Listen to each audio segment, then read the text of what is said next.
Chapter 5. The Plan to Free Jim.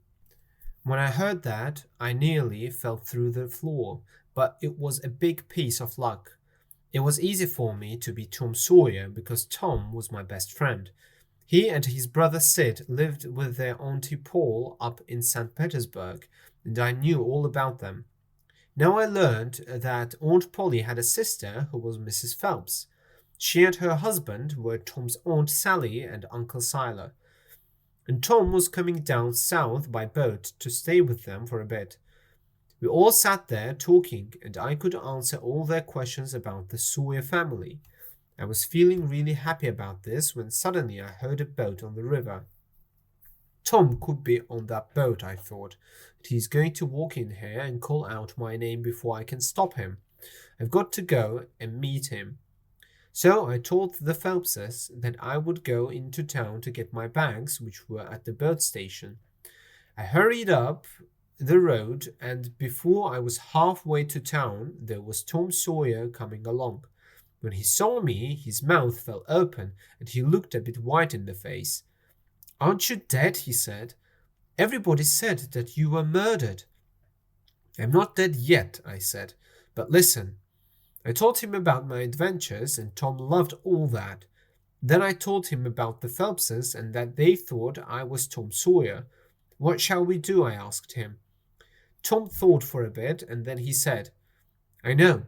You take my bags and say they are yours. I'll come to the house in about half an hour." "All right," I said, "but there's another thing. You know old Miss Watson's slave, Jim, who ran away? Well, he's a prisoner here, and I'm going to help him escape." "Jim?" Tom said. "But he's—" Then he stopped and thought. "Right, I'll help too. I'll make a really good plan." He looked very excited. So I went back to the house with the bags, and Tom came along half an hour later. He knocked on the door, and when his Aunt Sally opened it, he said he was Sid, Tom's brother. He wanted his visit to be a surprise for his dear old Aunt Sally, he said. Well, Aunt Sally was very pleased to see Tom and Sid. She thought it was wonderful. She and Uncle Siler were really nice people. When we were alone later, Tom and I talked about Jim's escape. I said I had a plan, and Tom listened to it. "It's a good plan," he said, when I finished. "But it's too easy. It's got to be a real escape, like a real adventure in a storybook. So we want something difficult and dangerous. Now, listen to this." So he told me his plan. I knew it would be a good one because Tom's plans are always crazy and exciting. And we sure had a lot of fun with that plan. We knew that Jim was locked up in a hut outside the house. Every night we got out through our bedroom window and dug a hole right under the wall of the hut. It took us a week, and it was hard work. We talked to Jim secretly and told him about the plan, and he was really pleased. We also wrote secret letters to everybody. Tom said that people always do this in books. We wrote that there was a gang of slave thieves coming up from the south. They wanted to steal Jim and get the $300 from his owner. Well, the Phelpses and their friends got very excited, and on the night of the escape, I went into the sitting room, and there was a crowd of men in there, all with guns. I ran and told Tom, and he said that this was really good. "It's a real adventure now, all right," he said, very excited. "Perhaps they'll come after us and shoot, and we'll all get killed." Well, there wasn't time to think about it because it all happened so quickly.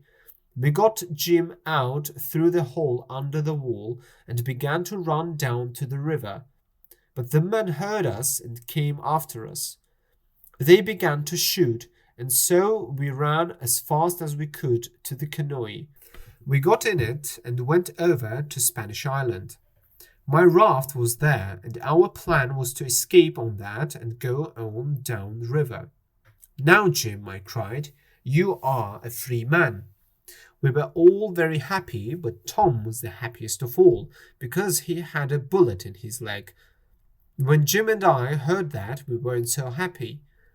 Tom wanted the adventure to go on, but Jim and I said that a doctor must look at Tom's leg. Tom was getting angry about this, but Jim said, "You listen to me, Tom Sawyer. You say I'm a free man now, and perhaps I am, but old Jim is not going to run away and leave one of his friends with a bullet in his leg. So I'm staying right here until the doctor comes." I knew Jim would say that. He was a good, true friend, and you can't say that about many people. Well, that was the end of the adventure, really. I went and found a doctor in the town. He was a kind old man, and he said he would go over to the island. But Tom's leg got very bad, and the next day the doctor and some other men carried Tom home to the Phelpses' house. They brought Jim too, and they locked him up in the hut again. But the doctor said, "Be kind to him because he didn't run away and he stayed to help me with the boy." They took Tom up to bed because his leg was really bad, and Aunt Sally sat with him while he slept. I didn't want to answer any questions, so I kept out of everybody's way. When Tom woke up the next day, he felt better. I was in the room and he said to me, "Jim is all right, isn't he?" I didn't know what to say because Aunt Sally was listening, and before I could stop him, Tom went on. "We did it, Aunt Sally, me and Tom. We helped Jim escape." He told her all about the digging and everything, and Aunt Sally's mouth was opening and closing like a fish. Then she got really angry with Tom. "That slave is locked up again, and he's going to stay there. And if I catch you again—" Tom suddenly sat up in bed. "You can't do that," he cried. "Jim was old Miss Watson's slave, but she died 2 months ago. Before she died, she wrote that she wanted Jim to be free and not a slave anymore. Jim is a free man, not a slave." Well, that was a surprise to me and Aunt Sally. She thought Tom was crazy. "But Sid, why did you help him to escape, if he was free already?" she said. "I wanted the adventure, of course," said Tom. "We made a really exciting plan and—" "Oh, Aunt Polly!" We turned round, and there was Tom's Aunt Polly in the doorway. That was the second big surprise. Aunt Sally was really pleased to see her sister and jumped up to put her arms round her. I got under the bed as fast as I could. There was trouble coming for me and Tom, that was for sure. Then Aunt Polly said to Tom, "You always were a terrible boy, Tom Sawyer, and I want to know." "But Polly dear," said Aunt Sally, "this isn't Tom, it's Sid. Tom was here a minute ago. Where is he?"